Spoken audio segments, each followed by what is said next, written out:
Over the years, if I've been asked to go to Bonita or speak at a chamber function or something there, I've never said, "Oh, that's not my district. I'm not going to get somebody else to do it." I've gone ahead and made those commitments to meet with constituents. In Lee County specifically, Michael Nasheff here, who's with me, he's served our constituents. He handles a lot of constituent issues and research, and he's been very responsive. In Collier County, I've got a legislative assistant there that is very responsive, and together we all look at constituent issues and consider them a high priority. I believe at the end of the day, at the end of my service, after my 8 years are up, I don't think people are really going to remember what bills I passed or what bills I voted for or didn't vote for. I think that the citizens in Florida that will remember me specifically will be the ones whose telephone call I returned. And I don't care if they're in my district or outside of my district. I'll return phone calls and respond to issues. Yeah, Martha? What are the complaints you hear from people calling you mostly? What are the complaints? The complaints really kind of go all across the board. It really depends on the issues that the specific individual is trying to address. I get complaints when some of the departments in government are treating businesses back to businesses. We just resolved a situation with the Division of Condo Management where there was some confusion by a constituent on filing some forms with the Division of Condos and Associations and all that, and the confusion was how the form was being reported, and they called into government and they felt that they weren't being responsive, and they were being bullying, back maybe almost to what our regulator conversations were earlier. And so they call me and say, "Hey, this division is not being reasonable," and so we'll get involved and we'll call and say, "Hey, what's going on?" We can act as a mediator and bring resolution to those issues. And I guess that kind of what I enjoy most about my service, quite frankly, is the 60 days in Tallahassee is fun. It's fast track. It's crazy. You got to multitask more than I've ever multitasked before in my life. But where we get the greatest reward is being able to help people with their issues, because no matter how small the issue seems to you or to me or somebody else on the sideline, if they've taken the time to contact our office, it's a significant issue for them, and I believe the little things make a very big difference. Thank you. Anything on foreclosure problem here? Yeah, I think that's a significant issue for the economy, for Southwest Florida, for local governments, and for our citizens. The foreclosure circumstance that we're in is a double-bladed sword, in my opinion.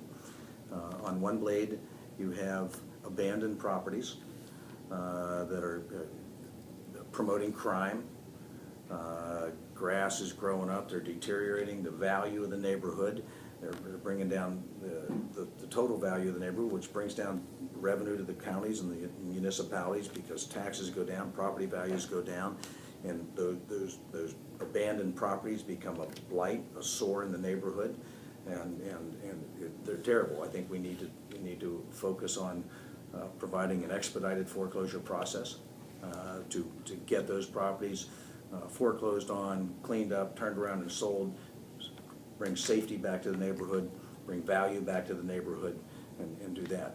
The other blade of the sword, quite frankly, is you can go down the street and you can see a house that's well kept, the grass is cut, it could be 8 o'clock at night, you can look in the window and mom's cleaning the dishes, and children are sitting at the kitchen table doing their homework, and the father's sitting in the living room reading the want ads, looking for a job or trying to become more fully employed. He's fallen behind because he's either unemployed or underemployed, and that to me is a different circumstance. And back to my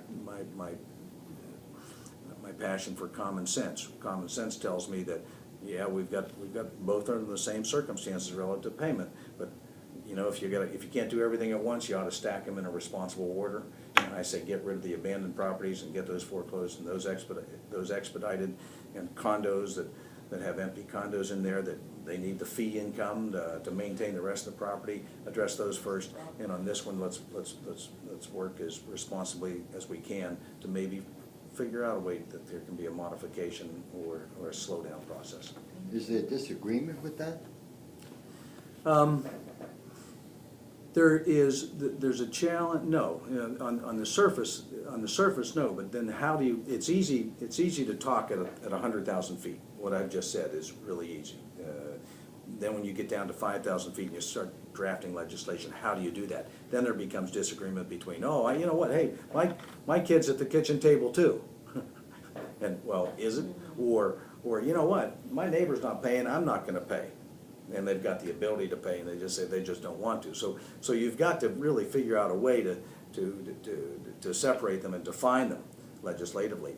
And anything that even smells like expediting foreclosure, there are groups out there, consumer protection groups, that say that's not fair.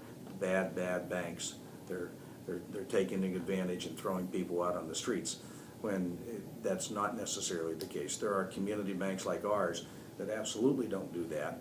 And then, of course, there are the bigger problems where mortgages were mass-produced, securitized, and sold, and there's some degree of scoundrel in all that, but I don't think that's the main case. So then the bottom line is what? The bottom line is there was a piece of legislation filed by Representative Pasadomo in the House that didn't make it through the Senate that began to address it, and the Senate ran out of time. I don't know if somebody had some issues with it from a consumer protection standpoint, or lawyers. You know, the lawyers to a great degree, they don't have a problem with these things getting tied up in court for a long time. So then nothing is really moving forward. Well, the foreclosure issue, if you can treat it with, you can treat the symptom or you can treat the cause. And a lot of what we talk about is treating the symptom. The way to treat the cause is the economy. It's to incentivize economy and remove regulations so employers can provide more jobs, can create more jobs, can issue more paychecks, and people can get back to work, and with a more paycheck they can buy things, and the more things they buy, the more people have to be hired to sell those things or build those things or make those things. And so if we continue to work toward strengthening the economy with an environment that's not regulatory abrasive or creating, remove obstacles, taxes, make it easier to grow the economy, then the spin-off is those foreclosures will eventually fix themselves. There is also an issue. The quickest way to expedite it is a process that would be referred to as non-judicial foreclosure, where you don't have to go through courts, and a borrower and a banker can come to terms and walk away. But the fact is, in the state of Florida, all mortgage contracts are already written, and they provide for judicial foreclosure, and we can't legislatively break existing contract law. So even if both parties agree, they can't do it because of the contract that's in place. So then we're back to the bottom line, and we all know what has to be done, or I think we know what has to be done, but nothing is happening. Is that what I'm gathering? Well, I mean, the grass is still growing. yeah. The neighborhoods are deteriorating. Well, I think maybe not enough is happening. I think I see homes. I've got homes down in Naples that I see where now all of a sudden the banks are getting involved.